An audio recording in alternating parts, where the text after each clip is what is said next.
Assalamualaikum teman-teman semuanya. Nah, di video kali ini Mama ngebahas lagi nih seputaran keuangan ya teman-teman. Jadi di video kali ini Mama itu mau ngebahas gimana sih cara mengatur gaji 3 juta ini untuk orang yang masih single. Biasanya kan Mama itu ngebahas keuangan rumah tangga ya teman-teman. Jadi kali ini agak sedikit beda. Di sini ada Mas Andi yang minta tolong dibuatkan anggaran untuk keuangannya selama 1 bulan. Jadi Mas Andi ini seorang karyawan swasta yang gajinya itu kurang lebih 3 jutaan ya teman-teman. Jadi dia ini punya masalah, sebelumnya itu nggak pernah punya ada tabungan. Terus juga gaji setiap bulannya itu habis gitu aja. Jadi dia ini kepengen banget punya tabungan dan bisa lebih hemat. Nah, jadi gimana sih cara Mama buatin anggaran untuk Mas Andi? Ikutin terus ya video Mama. Nah, sebelum lanjut videonya di sini Mama mau kasih tahu juga ya buat teman-teman semua. Jadi di sini apa yang Mama buat itu hanya sekedar ngebantu aja. Jadi kalau misalnya memang sependapat nih sama teman-teman apa yang Mama buat ya udah bisa langsung aja nih dicoba dipraktekin. Tapi kalau misalnya teman-teman ngerasa nggak sesuai nih dengan anggaran yang Mama buat ya udah kita jadiin pelajaran aja ya. Semoga apa yang Mama buat di sini bisa bermanfaat nih buat orang lain.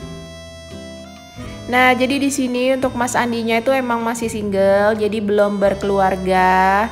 Mas Andi ini kerjanya itu udah sekitar 3 tahunan dan keluarganya itu masih ada di kampung atau di daerah ya teman-teman. Jadi dia ini memang merantau karena kepengen banget kerja dan kerjanya juga di perusahaan swasta gitu ya teman-teman. Nah, di sini Mama mau tulis dulu kewajibannya itu apa aja yang dikeluarkan sama Mas Andi setiap bulan. Jadi yang pertama, Mas Andi itu ngeluarin biaya untuk bayar kontrakan itu sekitar 500.000. Terus juga untuk token listriknya sekitar 200.000. Terus juga untuk pakai data atau kuota internet itu 100.000. Dan juga Mas Andi ini suka kirim uang ke ibunya yang ada di kampung atau di desa itu 500.000 setiap bulan. Tapi kalau misalnya memang ada rezeki lebih, Mas Andi suka ngirimnya lebih juga ya teman-teman. Nah, jadi ini untuk total kewajibannya udah Mama totalin itu semuanya 1.300.000 nih untuk 1 bulan.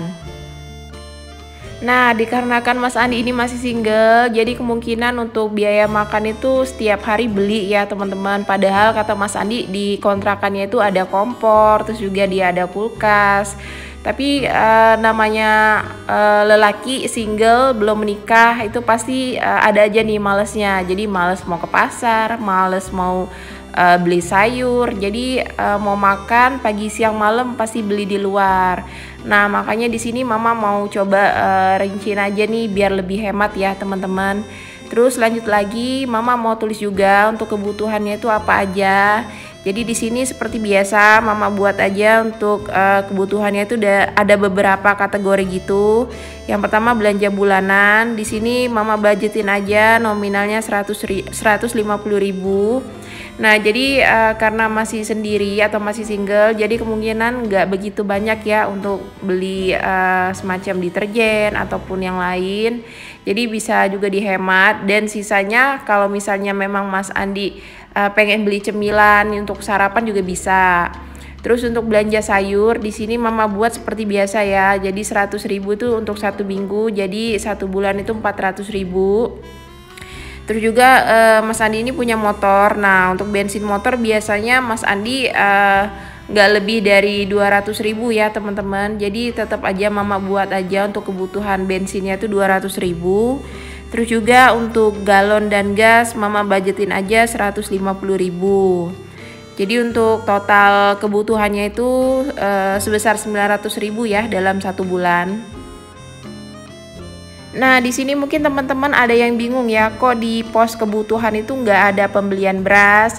Jadi untuk beras, Mas Andi ini setiap bulannya suka dapat kiriman ya dari orang tuanya. Jadi karena orang tuanya di kampung itu bertani atau petani, jadi untuk kebutuhan beras itu masih suka dikirim nih sama orang tuanya. Jadi untuk beras emang sengaja nggak Mama tulis ya teman-teman. Nah, lanjut lagi di sini Mama buat untuk pos lainnya karena tadi sisa gajinya itu masih sekitar 800.000 ya, teman-teman.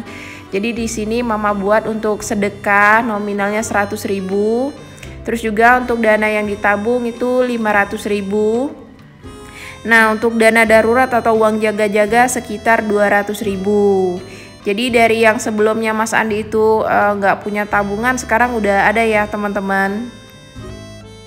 Nah, di sini kan Mama buat juga ya, teman-teman, ada dana darurat sebesar 200.000. Jadi untuk dana ini bisa dipakai sama Mas Andi sewaktu-waktu kalau memang lagi urgent banget, misalnya mau berobat ataupun ada kebutuhan di kontrakannya yang tiba-tiba habis, jadi bisa juga dipakai. Nah, lanjut lagi di sini Mama mau tulis catatan dulu untuk Mas Andi. Di sini kan ada belanja bulanan, belanja sayur, terus juga biaya gas atau galon. Nah, biasanya kan kita belanjanya itu suka ada kembalian ya. Jadi itu bisa juga nih disimpan sama Mas Andi sebagai tantangan menabung. Jadi untuk nominalnya itu bisa pecahan 2.000-an, 5.000-an, 10.000-an. Nah, jadi setiap minggu atau setiap bulannya itu ada tabungan lain ya, teman-teman, selain dari dana tabungan yang emang disisihkan setiap bulan. Nah, jadi itu tadi ya untuk rinciannya, semoga bisa ngebantu. Jadi yang dari sebelumnya itu nggak punya tabungan, di sini Mas Andi udah punya tabungan nih sekitar 500.000. Terus juga yang setiap bulan katanya gajinya habis, mudah-mudahan ini bisa ngebantu juga ya, teman-teman, untuk rinciannya. Jadi Mas Andi juga udah bisa lebih hemat nih dalam pengeluaran setiap bulannya. Nah, jadi itu tadi ya, teman-teman, untuk anggaran atau rincian yang udah Mama buat nih untuk Mas Andi. Semoga apa yang Mama buat ini bisa ngebantu dan juga bisa bermanfaat ya buat kita semua. Sampai ketemu lagi ya, teman-teman, di video selanjutnya. Assalamualaikum. Bye-bye.